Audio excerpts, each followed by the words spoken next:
성도 여러분 안녕하세요. 오늘도 하나님의 은혜 가운데 복되고 거룩하고 아름다운 예배를 드릴 수 있기를 바랍니다. 오신 모든 분들을 환영합니다. 오늘까지도 화면이 보통으로 정상으로 작동이 되지는 않습니다. 그러나 예배 드리는데 아무런 어려움은 없습니다. 자, 우리 다 같이 신앙 고백 드리심으로 예배 시작하겠습니다. 거룩하신 나는 전능하신 아버지 하나님, 천지의 창조주를 믿습니다. 나는 그의 유일하신 아들 우리 구주 예수 그리스도를 믿습니다. 그는 성령으로 잉태되어 동정녀 마리아에게서 나시고 본디오 빌라도에게 고난을 받아 십자가에 못 박혀 죽으시고 장사된 지 사흘 만에 죽은 자 가운데서 다시 살아나셨으며 하늘에 오르시어 전능하신 아버지 하나님 우편에 앉아 계시다가 거기로부터 살아있는 자와 죽은 자를 심판하러 오십니다. 나는 성령을 믿으며 거룩한 공교회와 성도의 교제와 죄를 용서받는 것과 몸의 부활과 영생을 믿습니다. 아멘. 찬송가 8장입니다.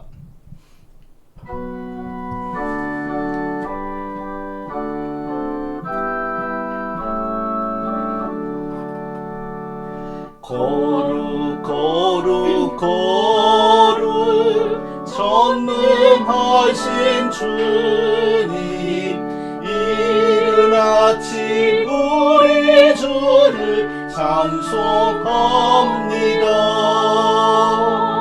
거룩 거룩 거룩 자비하신 주님, 성삼위일체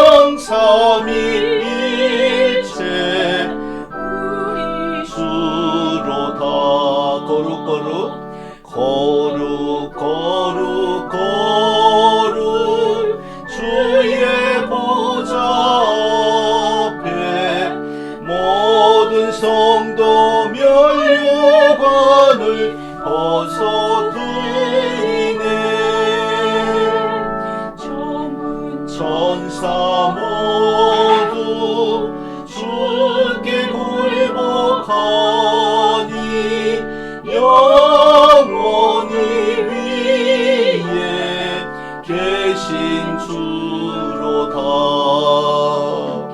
거룩 거룩 거룩 주의 빛난 영광, 모든 죄인 눈 어두워 볼 수 없도다. 거룩하신 이가 주님밖에 없네.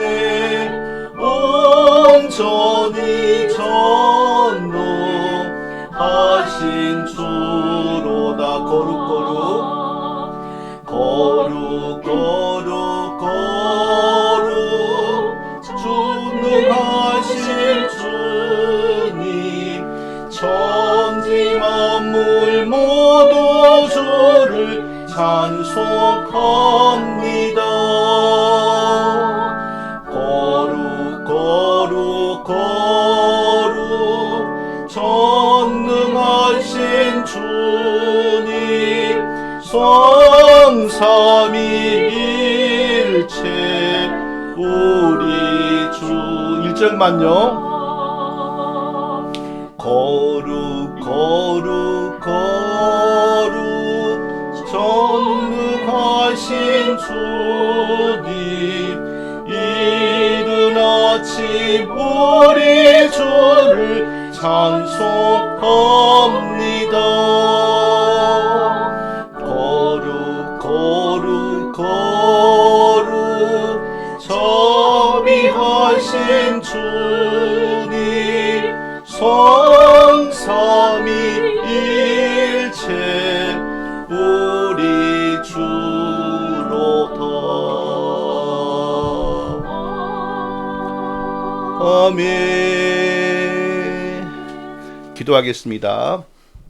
만복의 근원 되신 거룩하신 하나님, 오늘도 거룩하신 하나님 앞에 예배할 수 있도록 큰 은혜를 베풀어 주셔서 감사드립니다. 우리는 다 죄인이고 중간에 죄인으로 변한 것이 아니라 처음부터 죄인이었고, 우리가 처음부터 입고 온 옷은 너무 더러워서 하나님 앞에, 특히 거룩하신 하나님 앞에 예배할 수가 없음을 우리는 다 알고 인정합니다. 하나님 이 시간 거룩하신 하나님 앞에 나오도록 그리스도의 피로 우리를 씻으셨사오니 하나님의 의의 옷을 더욱더 튼튼하게 입히셔서 거룩하신 하나님 앞에 온전히 나오도록 은혜를 베풀어 주옵소서.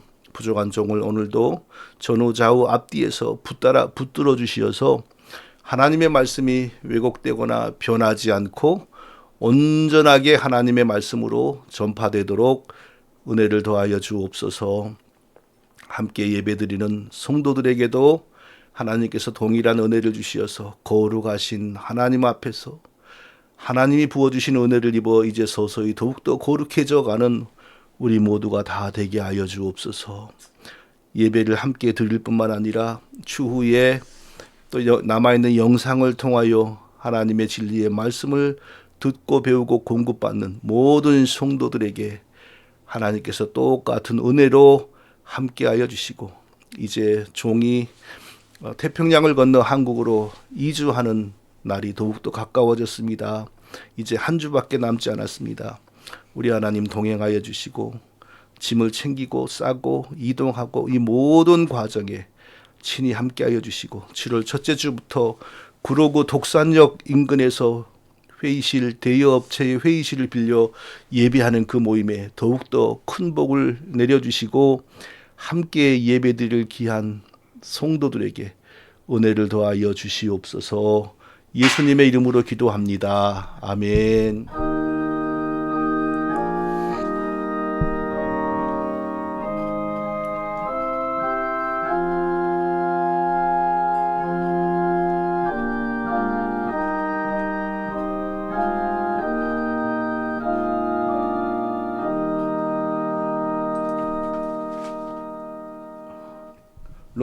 오늘은 로마서 10장 1절부터 3절입니다. 로마서 10장 1절부터 3절.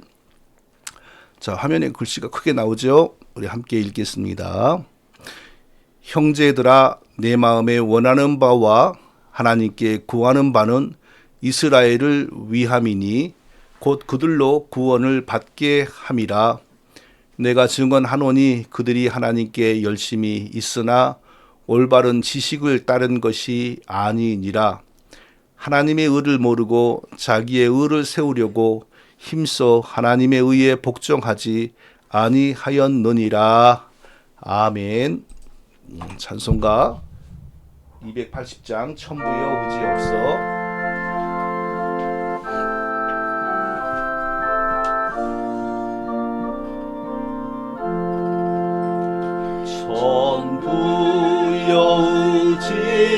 의지없어서 손 들고 옵니다.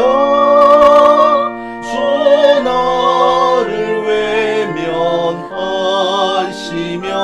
나 어디 가리까.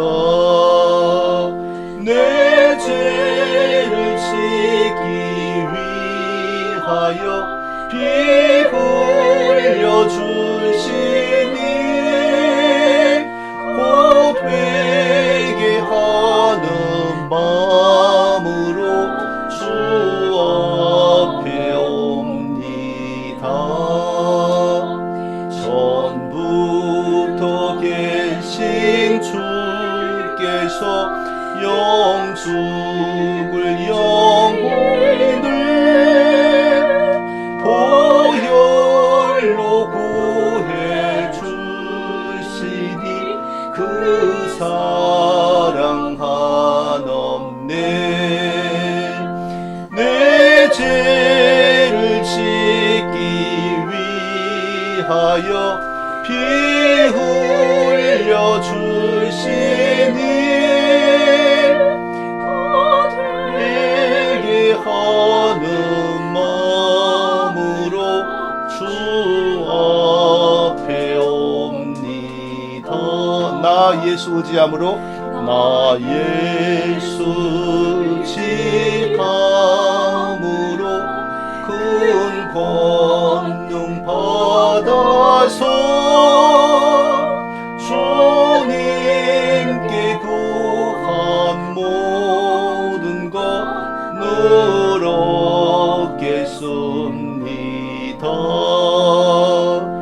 내 죄를 씻기 위하여 피 흘려 주시니 곧 회개하는 마음으로 주 앞에 옵니다.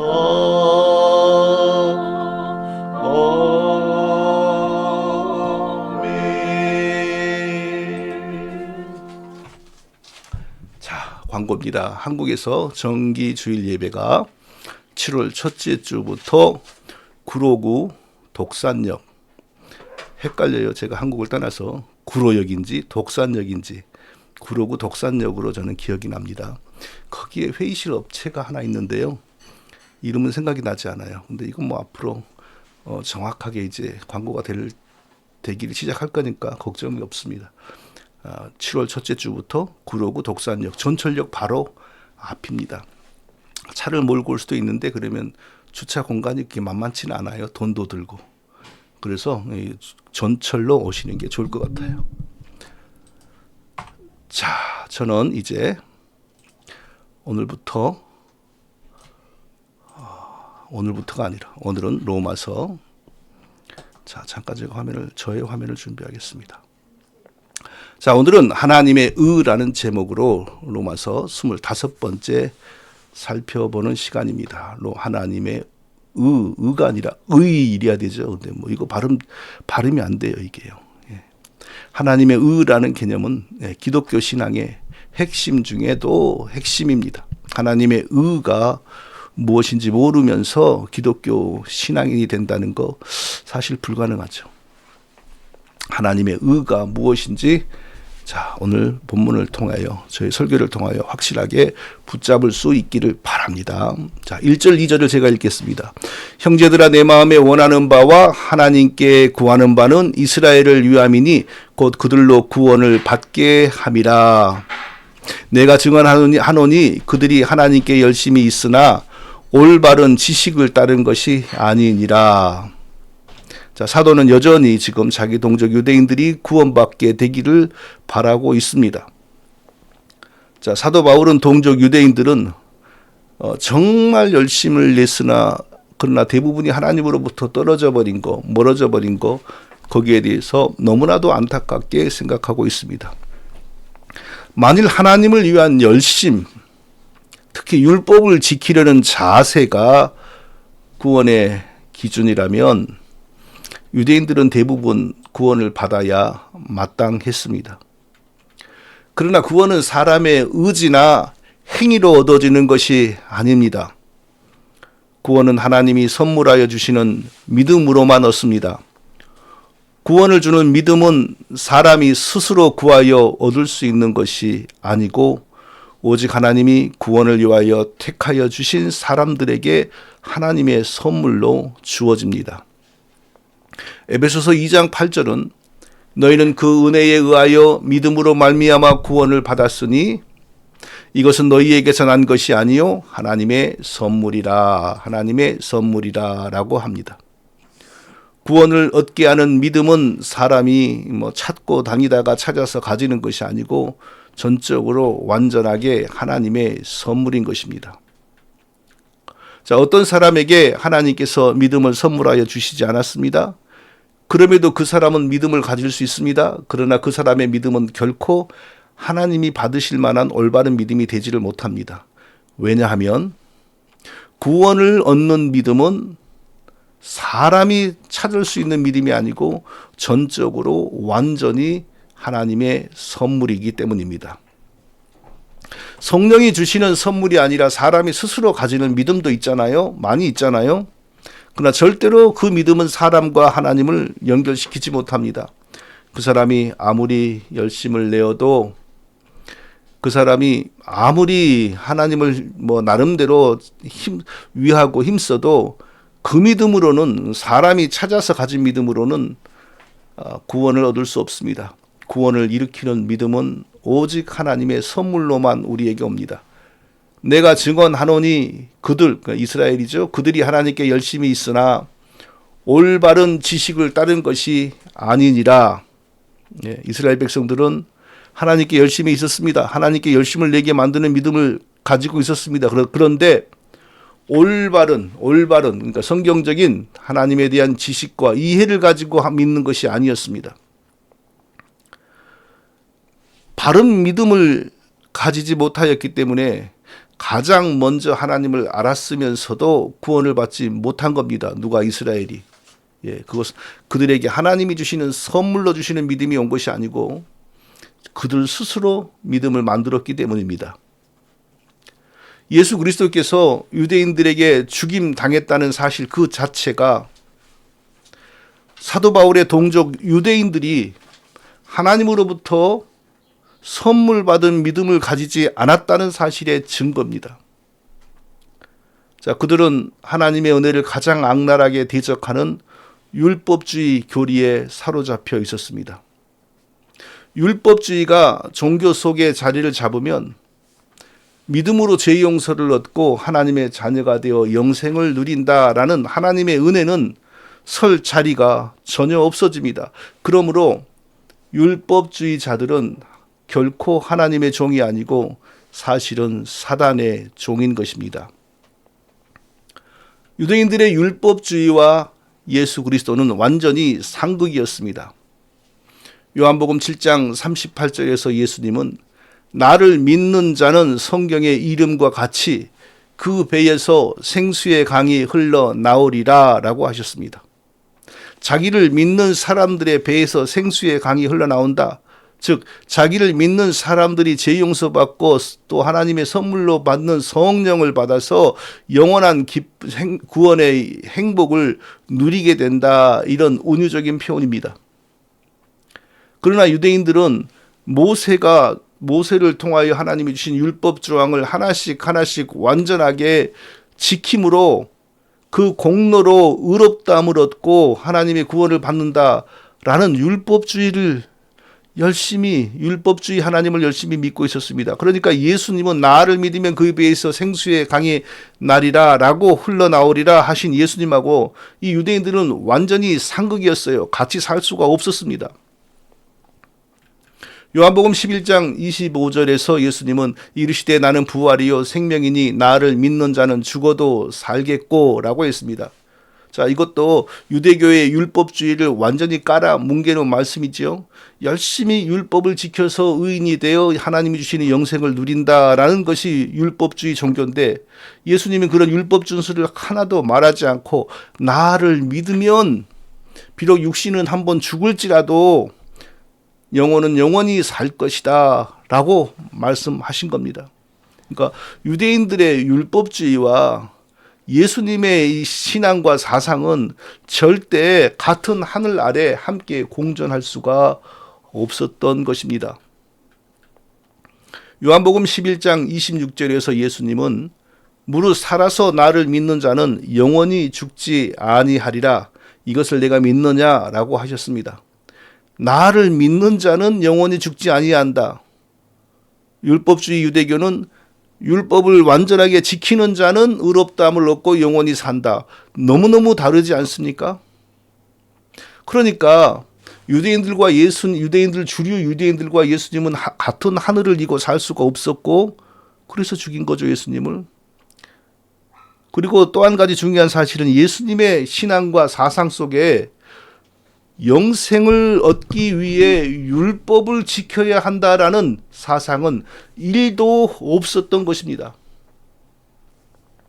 예수님의 신앙과 사상 속에서 영생은 오직 예수님 자기 자신을 믿는 것이었습니다.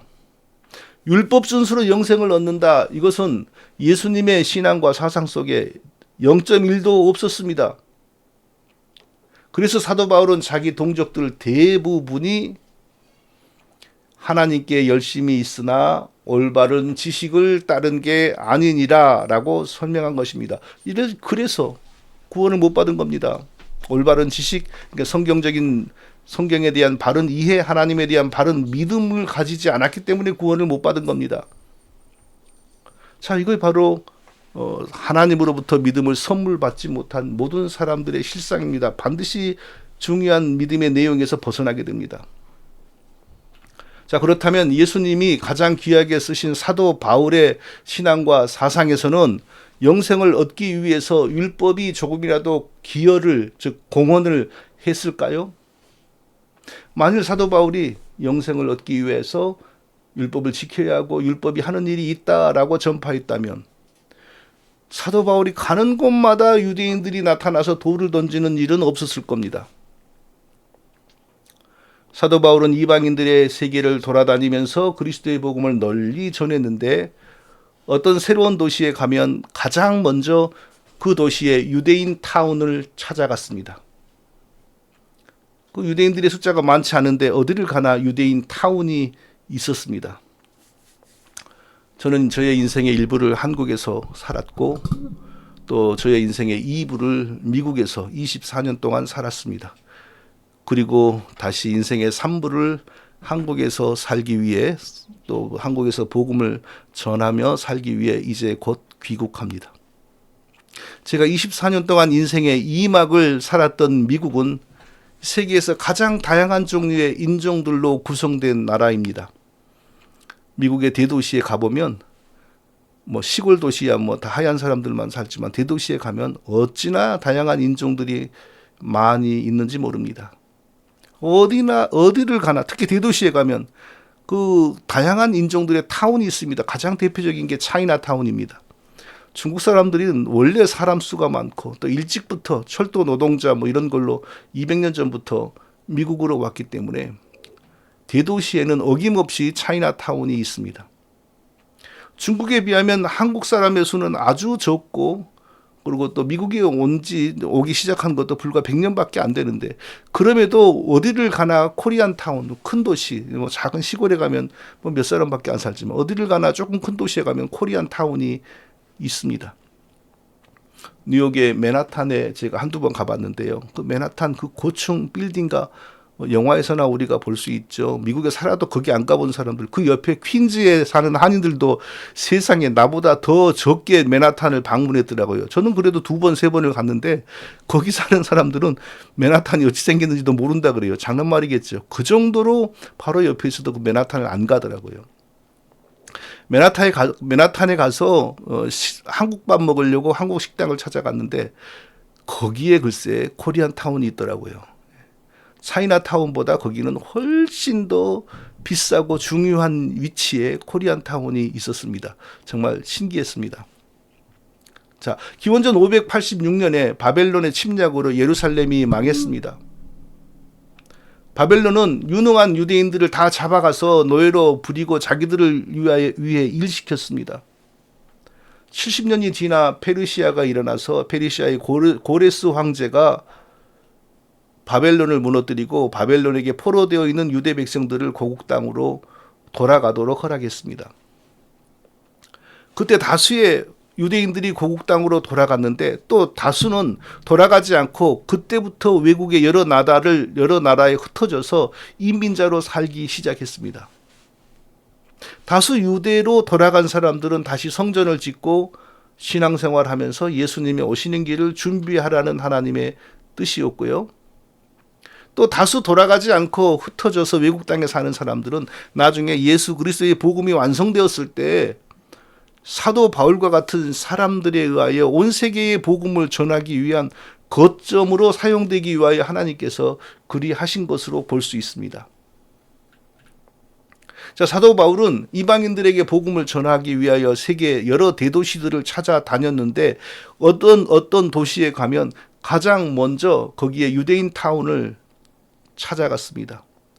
회당을 찾아간 거죠. 그 타운의 중심은 회당이고 어디를 가나 제일 먼저 유대인들을 접촉하여 유대인들과 사귀었습니다. 그런데 같은 유대인이면 반가워야 되잖아요. 그런데 조금 시간이 지나가면 바울에 대한 유대인들의 반발과 미움이 극심해집니다.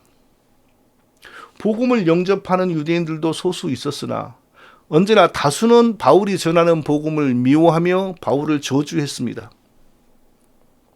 사도행전 13장 45절을 보면 이고니온에 사는 유대인들이 사도를 어떻게 회방했는지 잘 나옵니다. 유대인들이 그 무리를 보고 시기가 가득하여, 여기서 그 무리는 바울이 전하는 예수를 믿는 무리입니다. 그러니까 여기 이방인들이 주를 이루겠죠. 그 무리를 보고 시기가 가득하여 바울이 말한 것을 반박하고 비방하거늘, 그러니까 바울은 율법주의를 전하지 않고 예수 그리스도 하나님을 믿는 것을 전했죠. 그러면 구원받는다 하는 걸 전했죠. 그러니까 유대인들이 이제 반박하고 비방을 한 겁니다. 대체 다수의 유대인들은 왜 그렇게 바울이 싫었을까요? 이유는 간단했습니다. 자신들은 율법주의 하나님을 신봉하는데 사도 바울은 이신칭의 하나님을 전했기 때문입니다. 그래서 그렇게 미워하고 핍박했습니다. 제가 며칠 전에 이 도시의 우체국에 갔는데 바로 앞에 젊은 여자 청년이 전화기로 한국말로 막 통화를 하는 거예요. 그래서 한국 사람이어서 말을 걸어볼까 하다가 이 미국에서 한국 사람 보는 게 그렇게 어려운 일이 아니므로 불필요한 행동인 것 같아서 그냥 가만히 있었습니다. 아마 그 사람은 저를 중국 사람이거나 일본 사람인 것으로 아마 여겼을 것 같습니다. 자, 사도 바울이 외국 나라의 도시들을 찾아가고 특히 유대인 타운에 찾아가서 복음을 전할 때는 2000년 전입니다. 그때 카톡이 있습니까? 이메일이 있습니까? 전화가 있습니까? 편지 한 번 보내면 인편으로 보내는데 가는데 석 달, 오는데 석 달입니다. 특히 나라를 잃고 외국에 떠돌이 생활하는 유대인들 입장에서는 다른 동족 유대인들이 찾아오면 얼마나 반가웠을까요? 그런데 사도 바울과 다른 유대인들의 관계는 그렇지 못했습니다. 대부분의 유대인들은 율법주의 하나님을 믿는데 사도 바울은 하나님을 믿음으로 의롭다 하심과 구원을 얻는다는 이신칭의 종교를 전파했기 때문입니다. 핍박을 받은 사도는 이고니온을 떠나 루스드라라는 도시로 이동하여 이방인들에게 복음을 전했더니 거기 이방인들이 많이 복음을 믿고 구원을 받았습니다. 그랬더니 그 소문을 들은 이전 이고니온의 유대인들이 거기까지 찾아왔습니다. 그리고 바울에게 돌을 던져버립니다. 유대인들이 돌을 던진다 할 때 그 돌은 요만한 것이 아니고 아이들 머리통만한 겁니다. 죽으라고 던지는 겁니다. 유대인들이 안디옥과 이고니온에서 와서 무리를 충동하니 그들이 돌로 바울을 쳐서 죽은 줄로 알고 시외로 끌어내치더라. 이고니온에서 원정원 유대인들에 의하여 또 그 주변 사람들도 동조했겠죠. 바울이 맞고 쓰러졌습니다. 꼭 죽은 사람 같았습니다. 바울이 죽은 것처럼 보이자 그 유대인들은 바울을 들고 병원에 가는 것이 아니고 바울을 들고 성 밖에 갖다 던져버립니다. 그 행동이 뭐냐면요, 하나님의 저주를 받고 죽은 사람의 시체를 처리하는 유대인들의 방식입니다. 바울이 죽은 걸로 알고 시체 처리한 겁니다. 그 정도로 다수의 유대인들은 사도 바울을 미워했습니다. 그런데 유대인들 입장에서는 그런 행동은 자신들의 하나님을 위한 행동이었습니다. 그 정도로 하나님을 위한 그들의 마음은 뜨거웠습니다. 자, 이때가 대략 AD 40년, 50년, 60년 이 무렵인데 약 40~50년이 지나 AD 90년 요한계시록 시대가 되어도 유대인들의 이런 자세는, 이런 상황은 변하지 않았습니다. AD 90년대 중반경 에베소 교회를 가장 힘들게 만드는 사람은 역시나 그 지역의 유대인들이었습니다. 그래서 하나님께서는 에베소 교회의 목회자에게 이렇게 말씀했습니다. 내가 내 환난과 궁핍을 알거니와 실상은 내가 부요한 자니라. 자칭 유대인이라 하는 자들의 비방도 알거니와 실상은 유대인이 아니요 사탄의 회당이라. 요한계시록 2장 9절이죠. 그들이 유대인이 아닌데 가짜 인종이 유대인 행사를 했다는 게 아니라 그들이 표방하는 유대인이라고 하는 것 자체가 사단의 이론으로 똘똘 뭉친 사단의 회당이었다는 것입니다. 그러니까 40~50년이 지난 그때까지도 유대인들은 여전히 사단의 앞잡이였다는 것입니다. 유대인들은 정말 하나님께 열성적이었습니다. 우리는 유대인들을 보면 하나님의 말씀을 바르게 이해하고 바르게 해석하고 바르게 적용하는, 즉 바른 믿음이 얼마나 중요한지 알 수가 있습니다. 바른 믿음으로 하나님을 섬기지 못할 바에는 믿음을 가지지 않는 것이 더 좋다 하는 생각도 듭니다. 그래서 사도는 내가 증언하노니 그들 이스라엘이 하나님께 열심히 있으나 올바른 지식을 따른 것이 아니니라. 즉 다시 말하면 이스라엘 자기 동족들이 하나님께 열성을 품고 있었으나 바른 믿음으로 하는 것이 아니므로 쓸모가 없었다. 이 뜻입니다. 왜 그랬을까요? 하나님이 그들에게 믿음을 선물하여 주신 것이 아니고 그들이 율법을 연구하여 만들어낸 믿음이기 때문입니다. 원래 이스라엘 민족은 예수님이 오시기 위하여 택하심을 받은 민족인데 그렇다고 해서 그들이 저절로 구원받는 것이 아니라 그 속에서도 구원을 위하여 또 택하심을 받은 소수가 구원을 받을 수 있었기 때문에 바로 그들에게 하나님이 믿음, 구원받는 믿음을 선물하여 주셨기 때문에 이런 일이 벌어진 겁니다. 이것은 제 말이 아닙니다. 성경의 말씀입니다.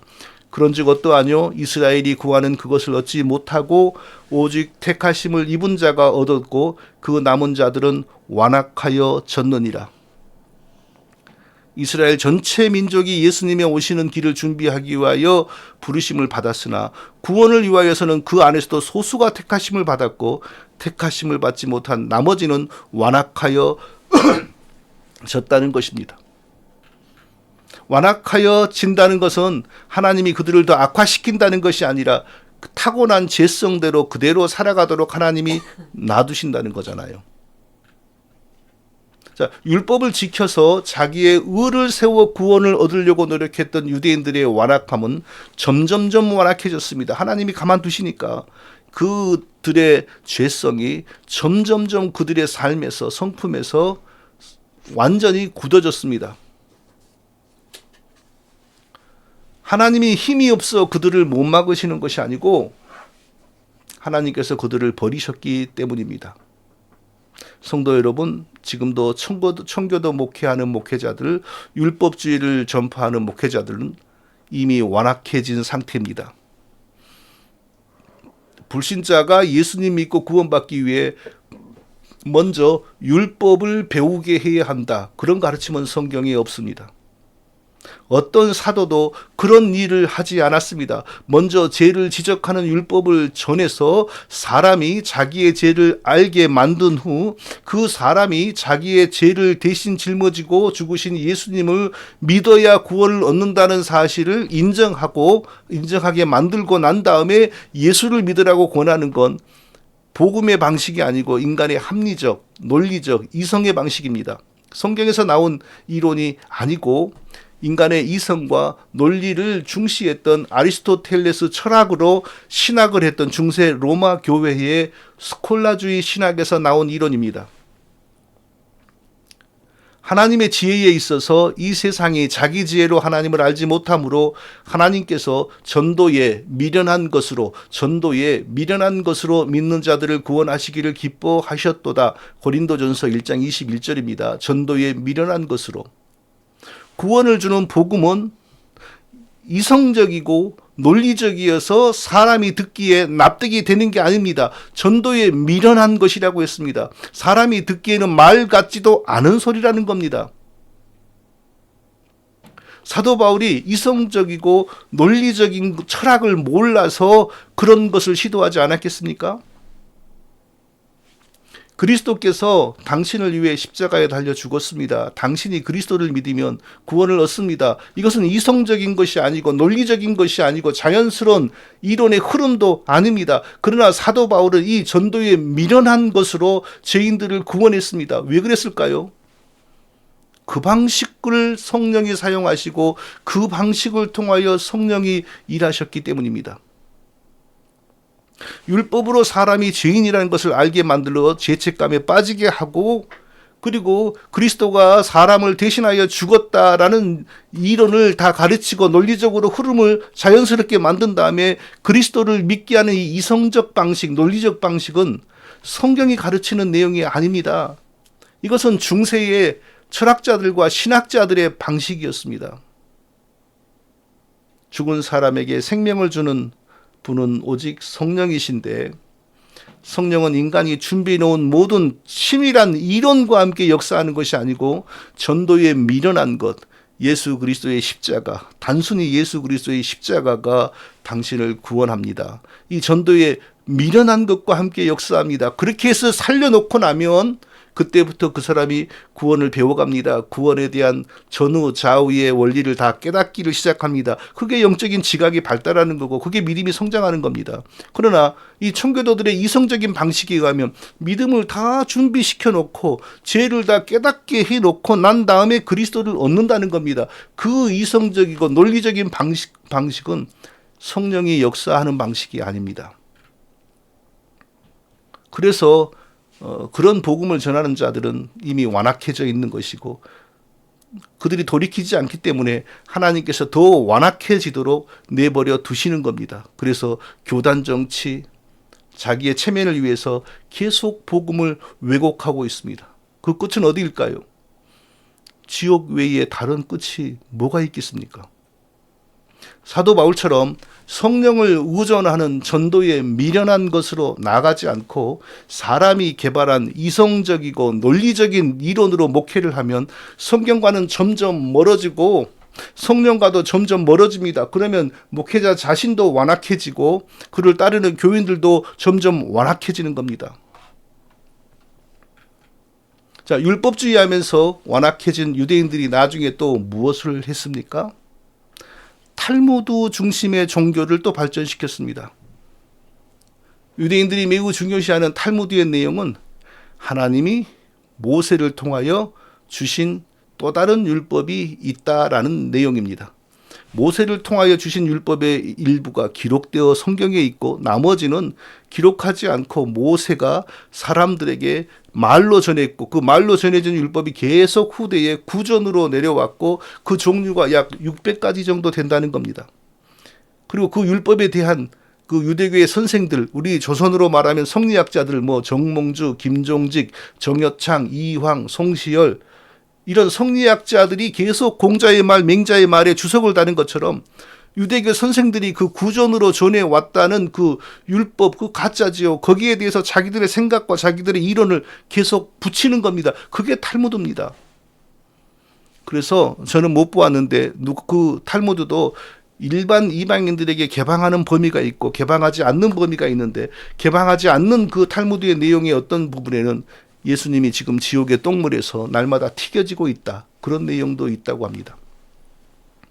그런 탈무드가 우리 아이들을 영재로 만들고 똑똑하게 만든다고 한국으로 막 도입하는 기독교 선생들은 대체 뭘까요? 지금 저 중동의 유대인이라고 하는 사람들은 혈통적으로도 아브라함과 상관이 없습니다. 원래 중앙아시아에 살던 어떤 카자르 종족이었는데, 그러니까 지금 우크라이나 사람처럼도 생기고 러시아 사람도처럼 생기고 옆에 폴란드 사람처럼도 생기고 그렇게 생긴 사람들입니다. 그들이 약 1000년 전에 1500년 전에 집단적으로 정치적으로 유대교를 자기들의 종교로 받아들인 겁니다. 그래서 시간이 지나면서 중앙아시아의 한 종족이 유대 민족으로 둔갑해버린 겁니다. 아브라함의 후손이 아닙니다. 그리고 그들이 여러 정치적 세계사적 격변을 거쳐서 태평양을 건너 지금 미국에 와 있고 중동에도 가 있고 이렇게 되는 겁니다. 그런데 그들은 표면적으로 구약만 믿는다고 하지만 구약도 제대로 믿는 것이 아니고 거기에 탈무드를 얹어서 탈무드를 구약보다 더 중요하게 여깁니다. 그러니 무슨 하나님과 무슨 상관이 있겠습니까? 사도 바울 시대에 이미 탈무드가 발전되고 있었습니다. 사도 바울도 알았을 겁니다. 그 명칭이 그 탈무드가 아니었을 수도 있겠죠. 내가 증언하노니 그들이 하나님께 열심히 있으나 올바른 지식을 따른 것이 아니니라. 사도 바울의 말이 딱 맞습니다.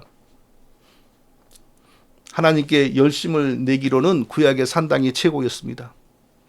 산당에 다니는 사람들만큼 하나님께 열성이 있는 사람은 없었으나 그러나 그 사람들 때문에 유다 왕국이 결국 망했습니다. 어떤 왕이 다른 것은 다 잘했을지라도 산당을 철폐하려고 내쓰지 않으면 그것이 그의 인생의 평생의 오점이라고 하나님께서 지적을 하셨습니다. 반대로 산당을 지지하고 산당을 장려한 모든 왕들은 하나님이 편히 살려주지 않았습니다. 살아도 엄청 고생을 많이 했습니다. 그리고 죽어서도 유다 왕들이 묻히는 묘실, 즉 국립묘지에 묻히지를 못했습니다. 사랑하는 성도 여러분, 새벽기도 부지런히 다니는 것이 중요한 것이 아닙니다. 철야기도 나가는 것이 중요한 것이 아닙니다. 올바른 믿음을 가지는 것이 가장 중요한 겁니다. 거짓 복음을 따르지 않아야 합니다. 거짓 복음을 따르지 않아야 우리 자식들이 잘 됩니다. 거짓 복음을 전한 유명한 목사들에 대한 존경을 철회하고 지지를 철회하고 그들을 깔보는 말도 함부로 할 수 있어야 하나님이 기뻐하시고 박수를 치시고 우리 자녀들에게 복을 주시는 겁니다. 그런데 언제까지나 그 훌륭한 목사님, 훌륭한 주의 종들 하면서 존경과 지지를 보내겠습니까? 자, 3절을 읽겠습니다. 제가 3절. 사도 바울의 동족 이스라엘 민족이 구원을 받지 못하고 예수 그리스도로부터 떨어져 나간 이유를 3절에서 설명하고 있습니다. 하나님의 의를 모르고 자기 의를 세우려고 힘써 하나님의 의에 복종하지 아니하였느니라. 이게 이스라엘 백성들의 최악의 죄악이었고 실수였습니다. 하나님의 의를 모르고 자기 의를 세우려고 힘써 하나님의 의에 복종하지 아니하였느니라. 이스라엘 백성들은, 유대인들은 하나님의 의를 몰랐습니다. 그리고 하나님의 의에 복종하지 않았습니다. 그래서 구원을 받지 못했습니다. 그렇게 하나님께 열심히 많았으나 구원을 받지 못한 겁니다. 먼저 우리는 하나님의 의가 무엇인지 정확하게 설명할 수 있어야 되겠습니다. 하나님의 의는 하나님의 의로우신 성품, 하나님의 의로우신 속성입니다. 이것을 하나님의 의라고 말합니다. 사람에게도 어느 정도 의로운 성품이 있으니까 사람의 의라는 개념도 물론 가능합니다. 그러나 모든 사람은 죄인으로 출생했으므로, 처음부터 죄인으로 출생했으므로 사람의 의라고 해봐야 죄인에게서 나오는 의, 구더기 같은 의에 불과합니다. 무릇 우리는 다 부정한 자 같아서 우리의 의는 다 더러운 옷 같으며 우리는 다 잎사귀 같이 시들므로 우리의 죄악이 바람같이 우리를 몰아가나이다. 이사야 64장 6절입니다. 우리는 다 부정한 자 같아서 우리의 의는 다 더러운 옷 같으며, 우리는 죄인으로 태어났기 때문에 우리의 의는 다 더러운 부정한 걸레와 같은 의인 것입니다. 문제는 우리가 우리 스스로의 옷을, 이 더러운 의의 옷을 깨끗하게 만드는 방법이 우리에게 없다는 것입니다. 우리가 아무리 선행을 하고 인간의 무슨 행위로도 우리의 옷을 이 깨끗하게 만들어서 하나님 앞에 나가는 거룩한 예복으로 만들 수가 없다는 것입니다. 그래서 하나님은 아담과 함께 하나님께 반역하여 영원히 죽은 사람들 가운데 다시 살아서 자기를 섬기는 백성이 될 사람들을 택하시고 그들에게 완전히 다른 옷을 입히시기로 작정하셨습니다. 그 옷은 이 세상의 어떤 것으로 만들어지는 옷이 아닙니다. 바로 하나님 자신이 우리의 옷이 되어주는 겁니다. 하나님의 의가 우리의 의로 여겨지게 만드는 방식입니다. 그날에 유다가 구원을 받겠고 예루살렘이 안전히 살 것이며 이 성은 여호와는 우리의 의라는 이름을 얻으리라. 구원받는 사람들이 여호와는 우리의 의라는 성에서 살게 된다. 은유적인 말씀이죠. 구원받은 사람들은 인간의 의로 구원받은 것이 아니라 하나님의 의, 여호와의 의로 구원을 받는다는 것입니다. 율법 준수로 사람이 자기의 의를 만들어내어서 구원받는다는 유대인들의 신앙과 완전히 다른 하나님의 계획인 겁니다. 유대인들은 계속해서 율법의 행위로 자기의 옷을 새롭게 고치려고 했습니다. 그러나 아무리 율법을 준수하고 아무리 선행을 많이 해도 사람이 태어날 때부터 입고 온 더러운 옷은 달라지지 않습니다. 무슨 방법으로도 그 옷을 깨끗하게 고쳐서 천국에 들어갈 때 입는 예복으로 삼을 수가 없습니다. 모든 사람이 아담 안에서 하나님께 반역하였고 하나님의 저주와 진노의 대상으로 영원히 떨어졌기 때문입니다. 원죄와 원죄의 효력 때문에 죄인으로 태어나 죄인으로 살면서 모든 죄를 지어온 우리들의 더러운 옷을 다시 깨끗하게 만드는 율법 준수라는 것은 세상에 없습니다. 모든 사람은 자기가 입고 온 더러운 옷을 계속 입고 더 더럽힐 뿐이지 결코 스스로 이 더러운 옷을 바꾸지 못합니다. 하나님은 그 속에 그렇게 살 수밖에 없는 그 많은 사람들 속에 일부를 자기 백성으로 택하셨고 그들이 다시 살아 영원히 하나님을 섬기는 하나님 백성이 되게 하셨습니다. 그 영원히 죽어야 할 백성들을 자기 백성으로 삼으실 때 그 죄인들의 더러운 옷을 벗기시고 하나님의 자녀로서의 합당한 새 옷을 입히기로 작정하셨습니다. 그 새 옷이 필요합니다. 그러나 아담의 반역죄의 효력이 미친 모든 피조물의 세계에서는 결코 새 옷이 나올 수가 없습니다. 그 어떤 짐승을 잡아서 그 가죽으로 옷을 만들어도 그 옷은 하나님 앞에 우리가 입고 나갈 수 있는 옷이 되지 못합니다. 창조주 하나님 자신이 우리의 새 옷이 되어 주시기로 작정하셨습니다. 그 길 외에 아담과 함께 영원히 죄인이 되어 죽은 우리가 하나님 앞에 나아갈 수 있는 새 옷을 만들 길이 없었습니다. 그래서 하나님 자신이 우리의 더러운 옷을 벗겨내고 하나님 자신의 의를 우리의 옷으로 만들어 주시기로 하나님이 정하신 것입니다. 하나님이 어찌 그 일을 이루셨습니까? 제가 여러 번 설명했지요. 삼위일체 하나님의 협력 사역이었습니다. 성령 하나님께서 성부 하나님의 우리에게 새 옷을 주시고자 하는 성부 하나님의 뜻을 따라 동정녀 마리아의 태중에 아담의 죄와 관련이 없는 새로운 사람을 창조하셨습니다. 그것을 다르게 말하면 동정녀 마리아의 태중에 한 사람이 성령으로 잉태된 것입니다. 성자 하나님께서도 성부 하나님의 그 뜻을 이루시기 위해 자기의 인격을 성령 하나님이 창조하신 그 사람에게 일치시켰습니다. 성부와 성자와 성령은 같은 신적 본성을 공유하시는 한 하나님이시므로 성자와 성령 성부 중에 누가 더 거룩하고 누가 덜 거룩하고 이런 것이 없습니다.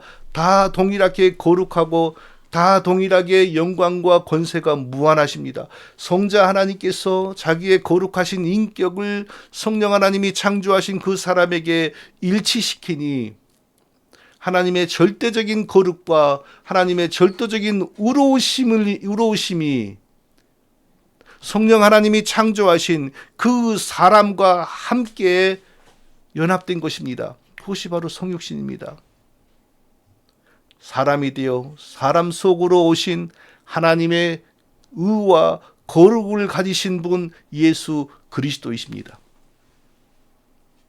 자, 우리의 구원을 위해 절대적으로 필요한 것은 하나님의 의인데 하나님의 의는 다른 곳에서 찾을 수가 없습니다. 오직 한 번 예수 그리스도가 우리에게 구원을 위한 하나님의 의가 되어 주십니다. 그래서 사도 바울은 예수 그리스도를 믿음으로 말미암아 모든 믿는 자에게 미치는 하나님의 은이 차별이 없느니라 라고 말했습니다.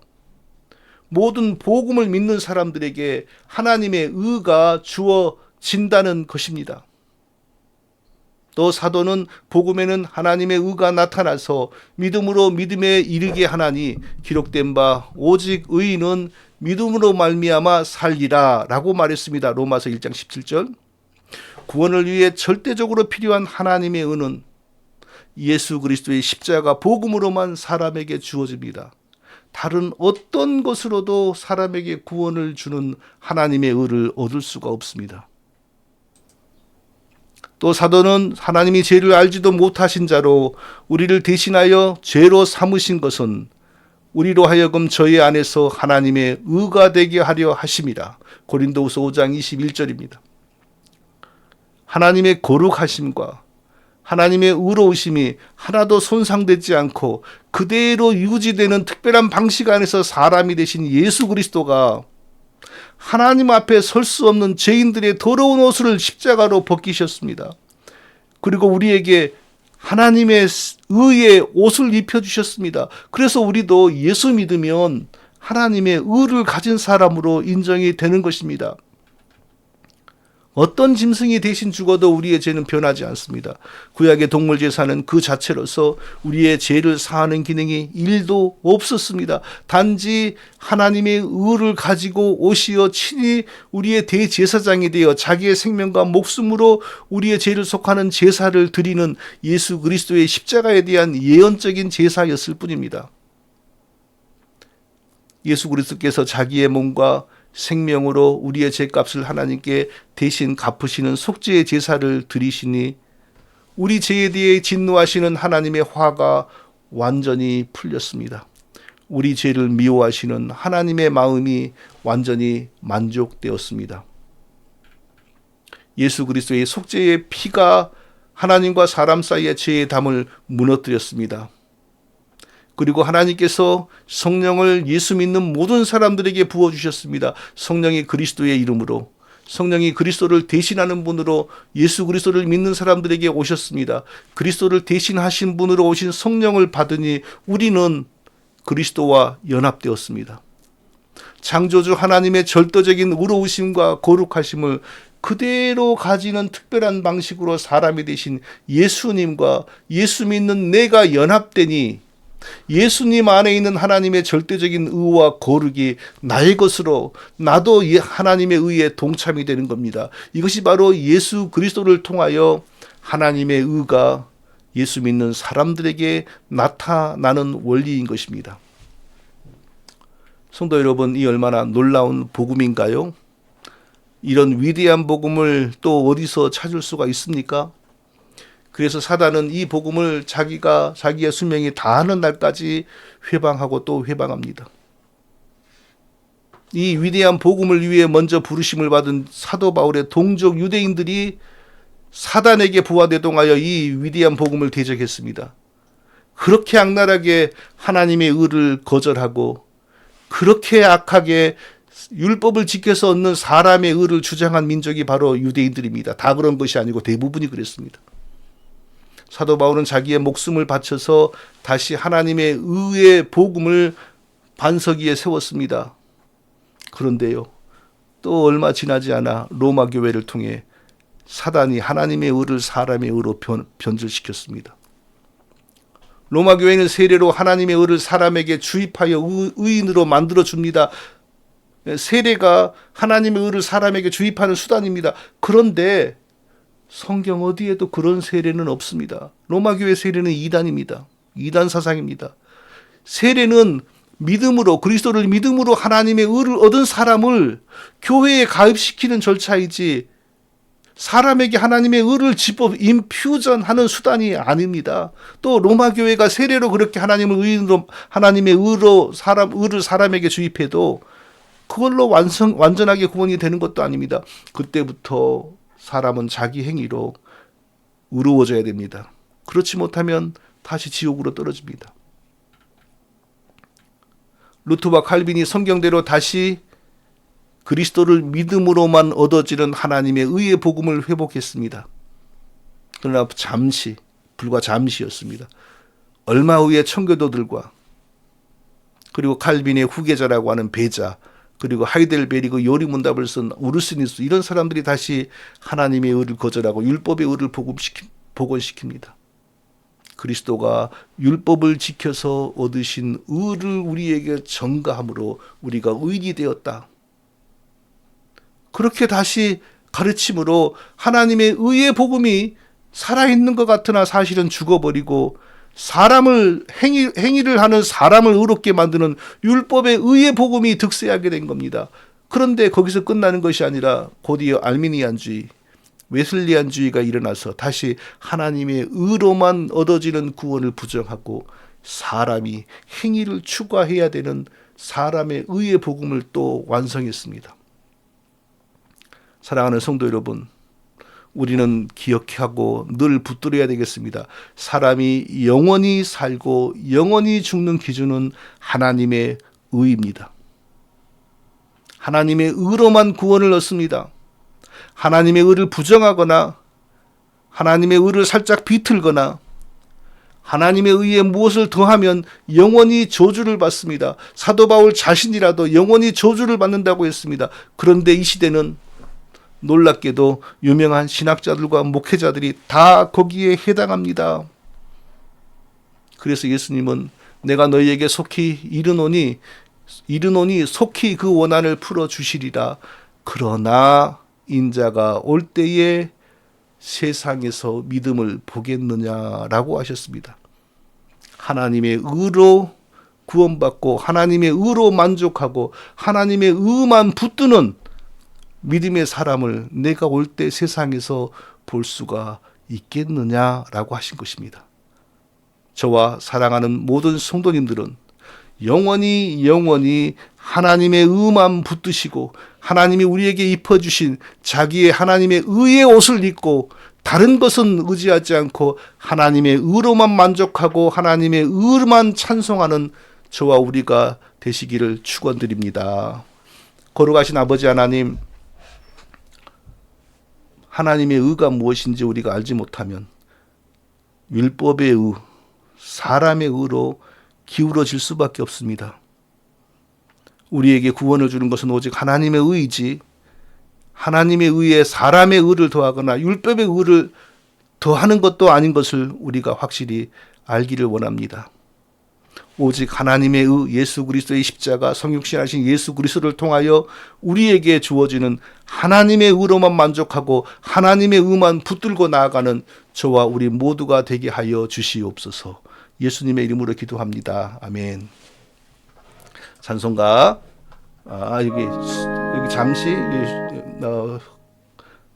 홍보인데 부탁인데 많이 했으니까 이제 간단히 넘어가겠습니다. 네. 자, 내 영혼이 은총 입어 찬송 드리겠습니다.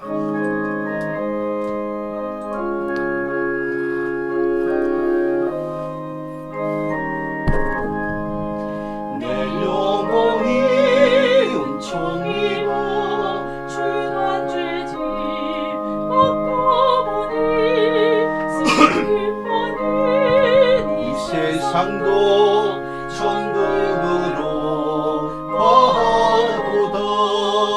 할렐루야 찬양하세. 내 모든 죄 사함받고 주 예수와 동행하니 그 어디나 하늘나라 주의 얼굴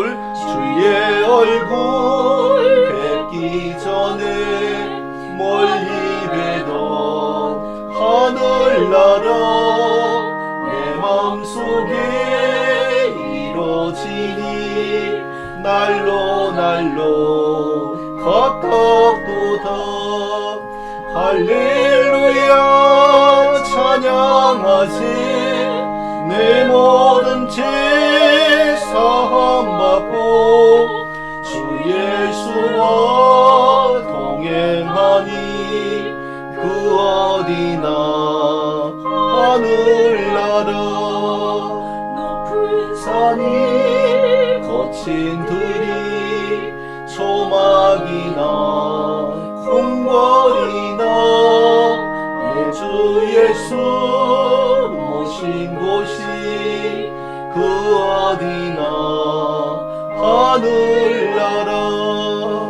할렐루야 찬양하세. 내 모든 죄 사함받고 주 예수와 동행하니 그 어디나 하늘나라. 자, 성도 여러분, 이제 제가 한국으로 갈 날이 한 주밖에 남지 않았습니다. 다음 비행기를 하다 보니까 다음 주 미국의 주일날 비행기를 타게 되었어요.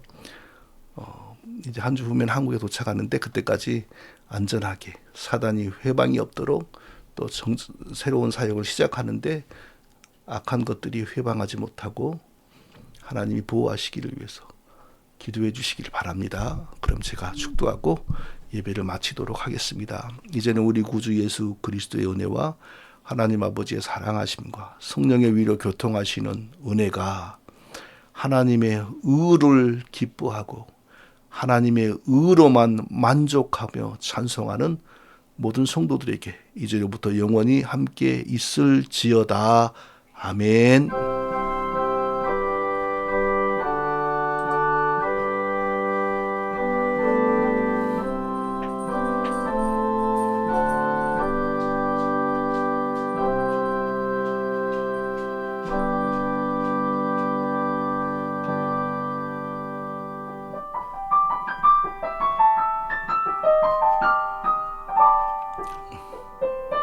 자, 이제 방송을 마치도록 하겠습니다.